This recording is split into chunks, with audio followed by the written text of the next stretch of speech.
এতিয়া ক্লাস 8 অনুশীলনী 3.2 page number 67 থকা 9 নম্বৰ কোৱেশ্চনটো আমি আলোচনা কৰিম। সো কি দিয়া আছে ABCD সামন্তৰিক এটাত B কোণ সমান 2x + 10 ডিগ্ৰী আৰু D কোণ = 3x - 13 ডিগ্ৰী হলে সামন্তৰিকৰ আটাইকেইটা কোণৰ পৰিমাণ উলিওৱা। সো এটা আমি কি জানো যে সামন্তৰিকৰ বিপৰীত কোণবোৰ কি বিপৰীত কোণবোৰ সদায় সমান। বিপৰীত কোণ হলে কি হ'ব এই B কোণটো আৰু D কোণটো সদায় সমান। গতিকে B কোণ = D কোণ লিখিম। B কোণৰ জায়গাত আমি এই B কোণৰ যেটো মান দিয়া আছে এটো বহুৱাই দিম আৰু D কোণৰ ঠাইত D কোণৰ মানটো আমি বহুৱাই x ৰ মান আমি উলিয়াব পাৰিম। ঠিক আছে আমি কৰি চাও। সো আমি জানো যে সামন্তৰিকৰ বিপৰীত কোণবোৰ সমান। কোণ B = কোণ D।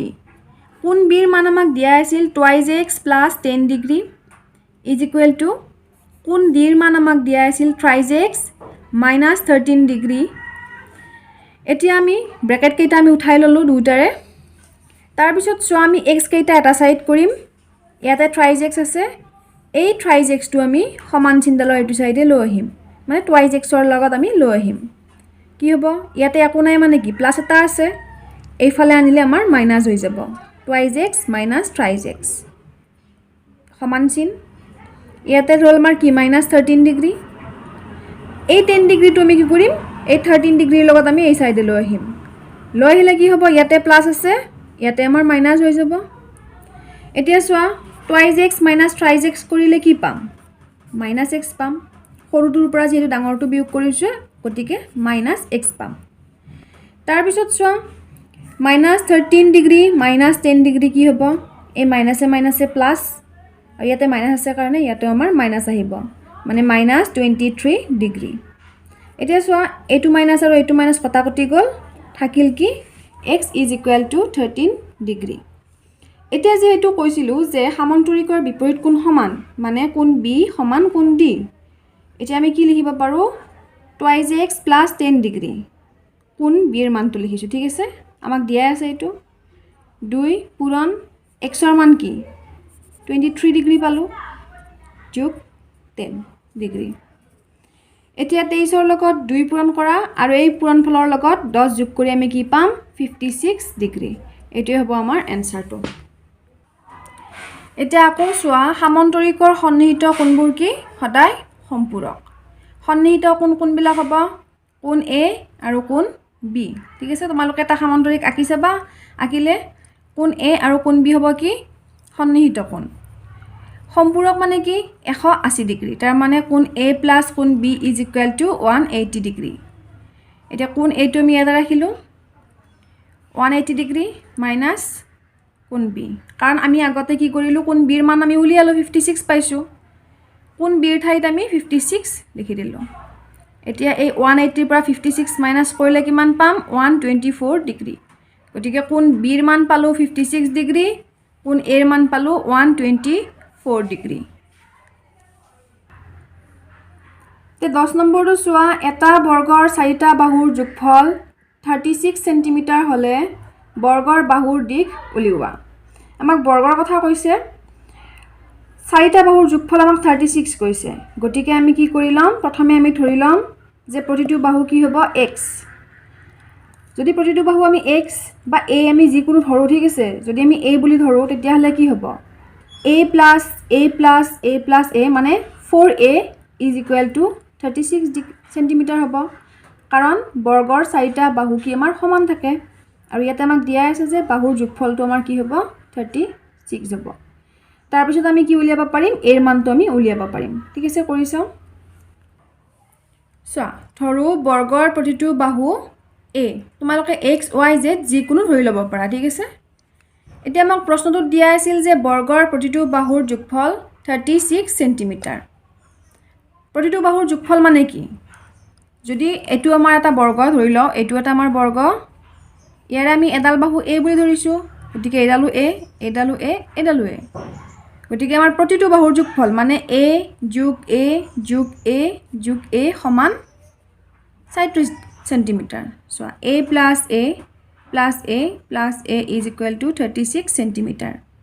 4টা a যোগ কৰিলে কি হ'ব 4a is equal to 36 centimetre এটা আমি a এর মান উলিয়াম যেহেতু এই যেটো 4 আছে এর লগত পূরণ হয় এটো আমি 36 এর লগত লৈ যাম কি হ'ব হৰণ হৈ যাব কিমান বাৰ যাব 9 বাৰ যাব দি এৰ মান আমি কি পাম 9 সেন্টিমিটাৰ তাৰ মানে এই ডাল মান হ'ব আমাৰ 9 সেন্টিমিটার এ আর মান হ'ব 9 ইয়াতে হ'ব 9 ইয়াতে হ'ব 9 ঠিক আছে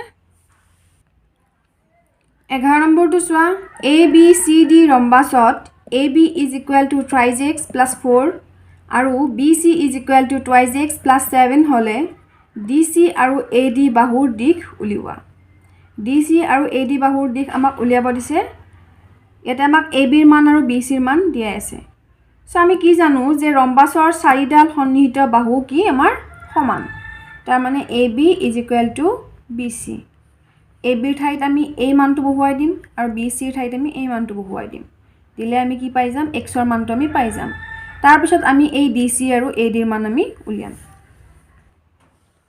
সো আমাক দিয়া আছিল এ বি সি ডি ৰম্বাসত এ বিৰ মান কিমান ট্ৰাইজ এক্স প্লাছ 4 বি সি কিমান টুৱাইজ এক্স প্লাছ 7 আমি জানো যে ৰম্বাসৰ চাৰিডাল সন্নিহিত বাহু সমান তাৰ মানে A B is equal to B C A বিৰ মান কিমান দিয়া আছে ট্ৰাইজ এক্স প্লাছ 4 সমান বি সিৰ মান দিয়া আছে টুৱাইজ এক্স প্লাছ 7 এতিয়া আমি এক্স কেইটা আমি এটা সাইডে লৈ আহিম ইয়াতে আছে ট্ৰাইজ এক্স এই টুৱাইজ এক্সটো আমি ট্ৰাইজ এক্সৰ সাইডে আমি লৈ আহিম লৈ আহিলে কি হ'ব ইয়াতে একো নাই মানে কি প্লাছ এটা আমাৰ আছে এইফালে আনিলে আমাৰ কি হ'ব মাইনাস হৈ যাব ঠিক তেনেদৰে ইয়াতে চোৱা 7 ইয়াতে প্লাছ 4 আছে এইফালে আনিলে মাইনাস 4 ট্ৰাইজ এক্সৰ পৰা টুৱাইজ এক্স মাইনাস কৰিলে কিমান ৰ'ব এক্স 7 এৰ পৰা 4 মাইনাস কৰিলে কিমান ৰ'ব 3 তাৰ মানে x ৰ মান আমি কি পাম 3 পাম so x is equal two 3 এটা কোৱা আছিল যে সমান্তৰিক ৰম্বাসৰ কি বাহুবিলাক আমাৰ সমান থাকে তাৰ মানে ab is equal two bc is equal two dc is equal two ad এটা চোৱা কি আছিল আমাক দিয়াই ab ৰ মান দিয়া আছিল টুৱাইজ x প্লাছ 7 ওটিকে যিকোনো এটা আমি মানটো বহুৱাই দিলে হৈ গ'ল ঠিক আছে 2 x ৰ মান কি আছে 3 প্লাছ 7 3 দুগুণ 6 7 6 7 কিমান 13 তাৰ মানে 13 সেন্টিমিটাৰ হ'ব এতিয়া 12 নম্বৰটো চোৱা A B C D সমান্তৰিকত A C আৰু বি ডি কৰ্ণয় ই বিন্দুত সমদ্বিখণ্ডিত হয় যদি এ ই 10x হয় তেন্তে এ সিৰ মান উলিওৱা x ইজ ইকুৱেল টু 3 আমাক দিয়া আছে এটো আমি কৰি চাও সো আমাক দিয়া আছিল এ B C D সমান্তৰিকত A C আৰু বি ডি কৰ্ণয় ই বিন্দুত সমদ্বিখণ্ডিত কৰে আৰু আমাক মান দিয়া আছিল কি এ ই ইজ ইকুৱেল টু 10x এটো আমাক দিয়া আছিল আৰু এই যেটো ই বিন্দুটো এই এ সিৰ কি আমাৰ মধ্যবিন্দু তাৰ মানে কি A C is equal to twice A E যেটো মধ্যবিন্দু টুৱাইজ এ ই এসো A C is equal to 2 পূৰণ এ ইৰ মান কি দিয়া আছে আমাক 10x 2 into 10 এটা আমাক দিয়া আছিল x ইজ ইকুৱেল টু 3 যদি হয় গতিকে x ৰ ঠাইত আমি 3 লিখি দিছো 20 into 10 দুগুণ 20 আৰু ইয়াতে 3 পূৰণ কৰা কিমান হ'ব 20 3 গুণ 60 তাৰ মানে